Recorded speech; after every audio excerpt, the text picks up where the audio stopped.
G20 coming to Pittsburgh and the significance.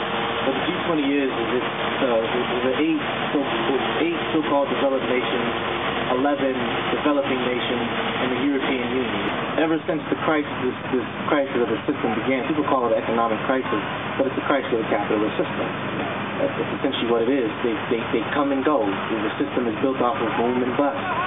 It ain't the first one that's ever happened. It ain't going to be the last, but it is the most deep and dire crisis of the system since the Great Depression, and it's been building, and there's a number of things that have happened historically within the last 20 years that have staved it off, kept it from happening, but they've also made it so it is as severe as it is. And one of those things is the developing of the credit system, whereas workers who didn't have money to buy things, like a television or a car, you bought it on credit, and so what's happening now is that people have mortgaged their future, mortgaged their lives.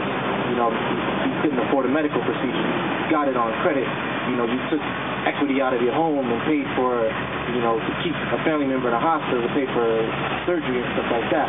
But the G20 this will be the third meeting since this crisis began. There was one in November, shortly after Barack Obama was elected as president, and then there was one earlier in the year that was in London. So there were huge protests in London. And there's this one, which most of us thought was going to happen in New York. Maybe because of the organizing that we've done, they decided that New York wasn't the best place to have it. I mean, you have a metropolitan area of 12 million people, probably more than that, mostly oppressed people of color.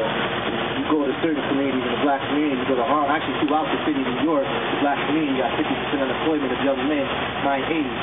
So that possibly wasn't. And then you have immigrant populations from all over the world: Haiti, Africa, the Caribbean, Latin America, Asia.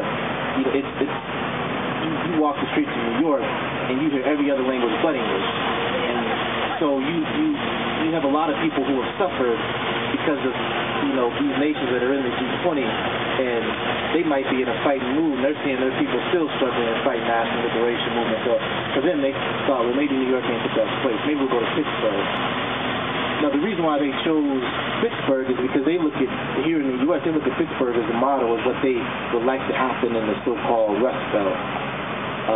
You can beautify the Three Rivers area in downtown and make it look aesthetically pleasing, but just beneath that, the ugliness lies. You can't change the nature of the system, and though you might, plant some trees and whatnot and build some parks and things like that, it can't hide the fact that a lot of the jobs that have replaced the steel jobs and the other manufacturing base it was in Pittsburgh are low-paying service jobs. In New York, we just had on May 31st the People's Summit, and it was built in conjunction to be in solidarity with what was being called the G192, that was called by the President of the General Assembly, Miguel de Soto-Brockman. Now, the President of the General Assembly is a Sandinista. He is a member of the government in Nicaragua that is being ran by the Sandinistas, by Daniel Ortega. And the Sandinistas was the leader of the national liberation movement in Nicaragua and led the government for a very long time, and the U.S. waged a brutal war against them and built up this paramilitary called the Contras that was responsible. This was during the time when the U.S. was supporting a lot of right-wing movements and secret dirty wars throughout Central America, subjugating the people of that area. But this G192 was called, it was an attempt to raise a struggle of all the nations of the world, the nations from which a disproportionate amount, a great amount of wealth is drawn from, extracted from, and the people are super exploited, from which a lot of the ruling elite in these imperialist nations, a lot of these nations that are part of the G8 build their wealth from extracting and super exploiting people in these countries. So it's an attempt to build a struggle from these countries, to basically say, wait a second, the G20 cannot meet about this capitalist crisis and exclude all the other hundreds of nations around this world that are suffering a great deal more than those nations, the so-called developed nations and the so-called so-called developing nations. In the document that was written by Miguel de Sosa, which was an 18-page document, and you have to be clear that trying to work within the framework of the UN is run by the Security Council, which is run by the U.S. So trying to work within the framework of the UN is limited. But it was a real attempt to raise a struggle within the confines of the UN. And it was talking about the economic system. And if you read the document, 18-page document, and I believe they still have it online, you know, we're talking about the system itself has these cycles of boom and bust, you know, of building up great wealth, you know, and then because of the system itself is anarchic, it produces. There's no sense about it. It doesn't matter whether or not people actually need it, just produces. And it gets to a certain point where all these things are produced, people can't afford it, they can't sell it for a profit. And this is one of the crises of the system, of the capitalist system.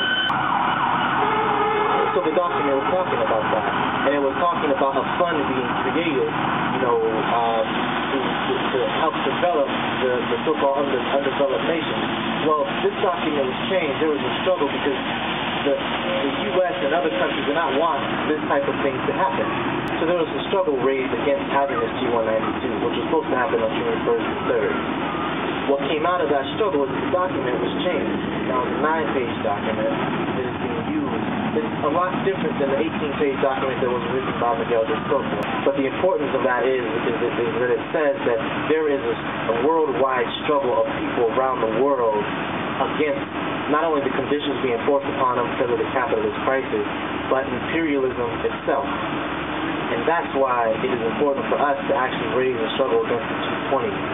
See, we have to weaken the ability of the ruling elite in the U.S. to wage war against people around the world by raising a struggle here. And when we protest the G20, we are saying to our brothers and sisters across the world, from Mexico to China to Africa, everywhere around the world, that we stand in solidarity with you, and we are fighting for a better world where people are in solidarity.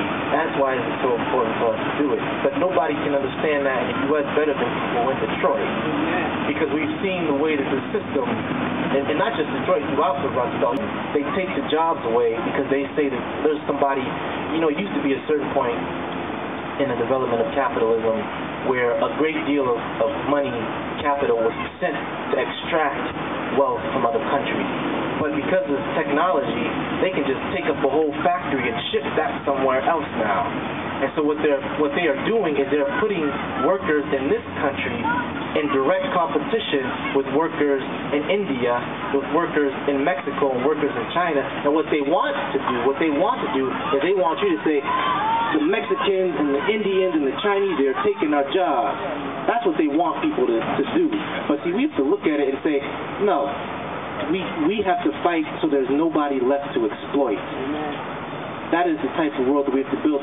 We have to give them nowhere to turn to exploit anybody around the world. And see, when people start rising up, and like say when they get ready to close down a Chrysler plant, and the workers say, you're not taking this equipment out of here, or GM or Ford, and they say, you can't have this. Is our equipment. We built it. It was built with our labor. You cannot have it. We're going to build buses with it. We're going to build mass transportation with it. The scariest thing for people in this country is when the workers of Republic Windows and Doors took that factory and said, you're not taking this equipment out of here. Not till you give us what is our due. Imagine if they said, no, you're not taking this out of here anyway, because we're going to keep it open, we're going to keep our jobs, and we're going to make the windows and doors or whatever else people need. See, I know this may seem like it's getting off the topic of the G20, but it's all related. And the point of it is it's important to raise up a struggle and to begin talking to people around the city and saying, this is our stand. This has to be our line in the sand. This far, no further. As a matter of fact, the only people who step across that line are us to push them back. So I hope out of this discussion that we have here today, we start to devise some action plans of how we're actually going to meet and be in the streets in G20 and mobilize people here in Detroit to be there. In Pittsburgh, September 24th and 26th.